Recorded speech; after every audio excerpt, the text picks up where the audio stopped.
പക്ഷേ അത് നമ്മുടെ ബോഡിയിൽ കൃത്യമായിട്ട് ഫംഗ്ഷൻ ചെയ്യാൻ പറ്റുന്നില്ലാത്ത ഒരു അവസ്ഥയാണ് ടൈപ്പ് 2 ഡയബറ്റീസ് മെലൈറ്റസ്.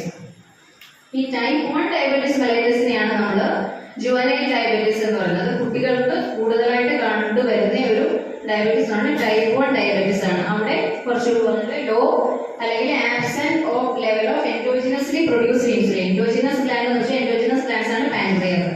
അപ്പൊ പാൻക്രിയാസിലെ ബീറ്റാസിൽ പ്രൊഡ്യൂസ് ചെയ്യുന്ന ഇൻസുലിന്റെ അളവ് കുറയുന്നത് കൊണ്ടാണ് നമുക്ക് ടൈപ്പ് 1 ഡയബറ്റീസ് ഉണ്ടാകുന്നത്. ടൈപ്പ് 2 ഡയബറ്റീസ് ആണെങ്കിൽ എന്ന് വെച്ച് കഴിഞ്ഞാൽ നമ്മുടെ ഡിപ്പെൻഡ്സ് ഉണ്ട് എക്സോജിനസ് ഇൻസുലിൻ. നമ്മൾ പുറത്തുനിന്ന് നമ്മൾ ഇൻസുലിൻ കൊടുക്കേണ്ട ഒരു അവസ്ഥ വരികയാണ്. അപ്പൊ എന്തിനാന്ന് വെച്ചാൽ പെട്ടെന്ന് നമുക്കൊരു ഡയബറ്റീസ് ബ്ലഡ് ഗ്ലൂക്കോസ് ലെവൽ ബോഡിയിൽ ഇൻക്രീസ് ചെയ്യുന്ന ഒരു അവസ്ഥ ഉണ്ടാവും. അപ്പൊ അതാണ് കീറ്റോഅസിഡോസിസ് എന്ന് പറയുന്നത്. അത് ഞാൻ പിന്നീട് എക്സ്പ്ലെയിൻ ചെയ്തു. പിന്നെ എന്തൊക്കെ നാച്ചുറൽ ഹിസ്റ്ററി, അതായത് ഈ ഡയബറ്റീസിന്റെ 4 സ്റ്റേജസ് ആണ് ഏറ്റവും പ്രധാനമായിട്ട് നമ്മൾ. ഒന്ന് pre clinical beta cell auto immunity. അതായത് ബീറ്റാ സെല്ല് ഓട്ടോ ഇമ്മ്യൂണിറ്റി, അതായത് ഇൻസുലിൻ സെക്രീഷൻ കുറയുന്നത് കൊണ്ട് തന്നെ നമ്മൾ ക്ലിനിക്കലി അറിയുന്നതിന് മുമ്പ് തന്നെ കുറച്ച് സിംറ്റംസ് ഉണ്ടാവും. അത് പിന്നെ നമ്മൾ ക്ലിനിക്കലി ഡയബറ്റീസ് നമ്മൾ ഓൺസെറ്റ് സ്റ്റാർട്ട് ചെയ്യുന്നത്, അതായത് നമുക്ക് ചെറിയ രീതിയിലുള്ള പോളിയൂരസ് യൂറിൻ സെക്രീഷൻ ചിലപ്പോൾ കൂടുതൽ ഉണ്ടാകാം, പല പ്രാവശ്യം അതുപോലെ ദാഹം, പിന്നെ അതുപോലെ തന്നെ വിശപ്പ് കൂടുതൽ, അങ്ങനെയുള്ള ചെറിയ ചെറിയ സിംറ്റംസ്. അതൊന്നും നമ്മൾ ഉടനെ ഒന്നും പെട്ടെന്ന് നമ്മൾ തിരിച്ചറിയുന്ന ഒരു കാര്യങ്ങളല്ല. പിന്നെ ലാസ്റ്റ് ആണ് പിന്നെ ട്രാൻസിയൻ റിവിഷൻ ഹണിമൂൺ പീരീഡ് എന്ന് പറയുമ്പോഴത്തേനും നമ്മുടെ പാൻക്രിയാസിലെ ബീറ്റാ സെല്ല് ഇപ്പൊ ടൈപ്പ് 1 ഫുള്ളി അത് ഫംഗ്ഷൻ ചെയ്യുന്നില്ലെന്നാണ്. പക്ഷെ ഹണിമൂൺ പീരീഡ് എന്ന് പറയുമ്പോഴത്തേനും കുറച്ച് ബീറ്റാ സെൽസ് ഉണ്ടാവും കറക്റ്റ് ആയിട്ട് ഫംഗ്ഷൻ ചെയ്യുന്ന ബീറ്റാ സെല്ല്. അപ്പൊ ആ സെല്ലുകളെ നമ്മൾ ആ സമയത്ത് നമ്മൾ ഐഡന്റിഫൈ ചെയ്യാൻ പറ്റിയ നമ്മുടെ ഇൻസുലിൻ പുറത്തുനിന്ന് കൊടുക്കുമ്പോഴത്തേനും നമുക്ക് ഒരു കീറ്റോഅസിഡോസിസ് സ്റ്റേജ്, അതായത് ഹൈപ്പർഗ്ലൈസീമിയ കൂടുതൽ ഉണ്ടാകാതെ നമുക്ക് മെയിൻറ്റെയിൻ ചെയ്ത് കൊണ്ടുപോകാൻ പറ്റും. പക്ഷെ ഈ സമയത്തൊക്കെ നമ്മൾ ഐഡന്റിഫൈ ചെയ്യുക എന്നുള്ളതാണ് ഏറ്റവും പ്രധാനം.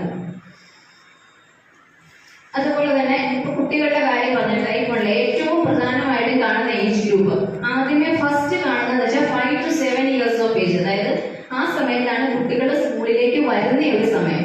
അപ്പൊ അങ്ങനെയുള്ള ഒരു സമയത്ത് തന്നെ നമ്മൾ പലതരത്തിലുള്ള എക്സ്പോഷർ, അപ്പൊ പലതരത്തിലുള്ള വൈറൽ ഇൻഫെക്ഷൻസ് ഓരോ കാര്യങ്ങളും എല്ലാം ഉണ്ടാകും. അപ്പം നോർമലി ഒരു വൈറൽ ഇൻഫെക്ഷൻ വരുമ്പോഴത്തേക്കും നമ്മൾ പെട്ടെന്ന് ഡയബറ്റീസ് ഒന്നും ഐഡന്റിഫൈ ചെയ്യാറില്ല.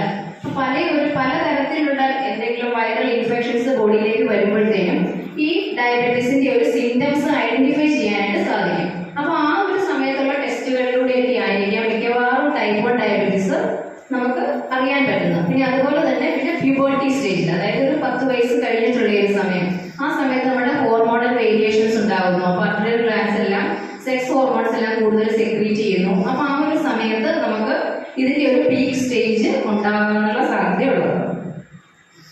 പ്യൂബർട്ടൽ ഗ്രോത്ത് ഞാൻ പറഞ്ഞത് ഗൊണാഡോസ്റ്റിറോയിഡ് ഹോർമോൺസ്, അതായത് ടെസ്റ്റോസ്റ്റിറോൺ, പ്രൊജസ്ട്രോൺ തുടങ്ങിയ ഹോർമോൺ.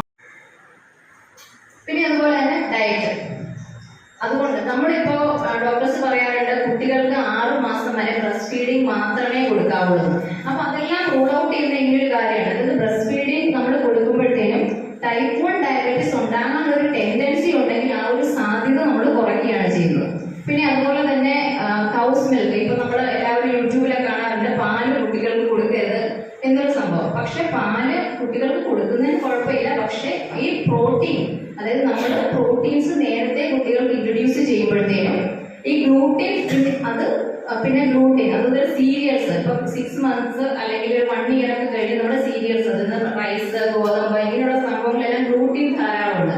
അപ്പൊ ഇതെല്ലാം ഒരു ഓട്ടോ ഇമ്മ്യൂണിറ്റി, ബീറ്റാ സെല്ലിനെതിരെയുള്ള ഓട്ടോ ഇമ്മ്യൂണിറ്റി ഡെവലപ്പ് ചെയ്യാൻ സാഹചര്യം ഉണ്ടാകും. അപ്പൊ അതുകൊണ്ടാണ് കുട്ടികൾക്ക് 6 months കഴിഞ്ഞിട്ടേ വേറെയുള്ള ഫുഡ് മാക്സിമം കൊടുക്കാവൂ എന്ന് പറയുന്നത്.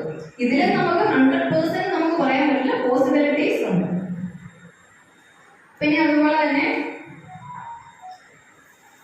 risk of developing clinical, even though type 1 diabetes does not occur as a direct ഞാൻ പറഞ്ഞ കാര്യമാണ് increase the number of antibodies dramatically നമ്മുടെ ശരീരത്തിൽ ഉണ്ടാകുന്ന ആ ആന്റിബോഡി റിയാക്ഷൻ കാരണമാണ് ഇങ്ങനെയൊരു സംഭവം ഉണ്ടാകുന്നത്. only 30% of children with one antibody will progress to diabetes.